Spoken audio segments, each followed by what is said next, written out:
এইটো চাওক কঁঠালৰ মুচি। মই এইটো কিদৰে অতি সহজতে কঁঠালৰ মুচি কাটিব পৰা যায় তাৰে ওপৰত ভিডিঅ'টো বনাইছোঁ। গতিকে আপোনালোকে সম্পূৰ্ণ ভিডিঅ'টো চাই থাকিব।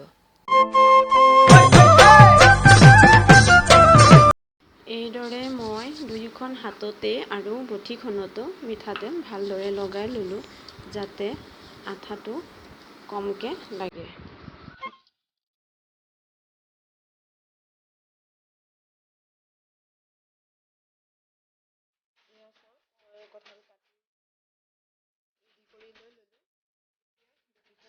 দেখাইছোঁ এবাৰ, ইয়াতে কোনো ধৰণৰ আঠা লাগি থকা নাই।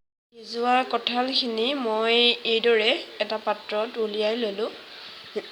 আৰু এটা কথা কওঁ যে যিসকল নতুন লাৰ্ণাৰ হয়, ধৰক কঁঠালৰ মুচি কিদৰে কাটিব লাগিব বা লাগে নাজানে বা আঠাৰ কাৰণে ভয় কৰে কাটিবলৈ, তো তেওঁলোকৰ কাৰণেহে মই এই ভিডিঅ'টো বনাইছোঁ। পিঁয়াজ এটা কাটি লৈছোঁ আৰু এয়া নিমখ, হালধি, জিৰা, আদা নহৰু, তেজপাত, আলু, লং, ইলাচি, ডালচেনি। মই কেৰাহীটোত এইকেইটা লং, ইলাচি আৰু ডালচেনি অকণমান দি দিছোঁ।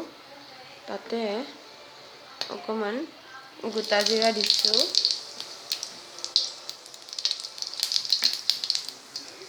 আৰু তেজপাত দুখিলা দিছোঁ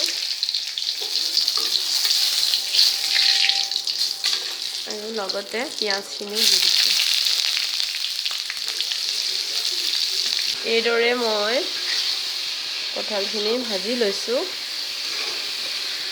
ইয়াতে কালাৰটো কেনেকুৱা গৈছে নাজানো, কিন্তু খুব এটা সুন্দৰ কালাৰ হৈছে, কাৰণ কেমেৰাত সেই কালাৰটো অহা নাই। মই চাইছোঁ।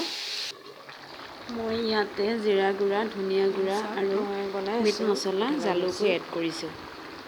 কঁঠালৰ মুচি তৰকাৰী প্ৰায় হৈ গ'ল। এতিয়া খালি অলপ গৰম মছলা ইয়াতে দিম। বাকী মোৰ হৈ গ'ল। আপোনালোকেও এনেদৰে বনাই পেলাই খাই জনাবচোন, মোক কমেণ্ট যোগে জনাব। টেষ্ট কৰি আছে মোৰ চিষ্টাৰ-ইন-লয়ে। এতিয়াও যদি মোৰ চেনেলটো আপোনালোকে ছাবস্ক্ৰাইব কৰা নাই, তেতিয়াহ'লে ছাবস্ক্ৰাইব কৰি ল'ব, লাইক, কমেণ্ট, শ্বেয়াৰ কৰিব আৰু কাষতে থকা বেল আইকনটো প্ৰেছ কৰি দিব।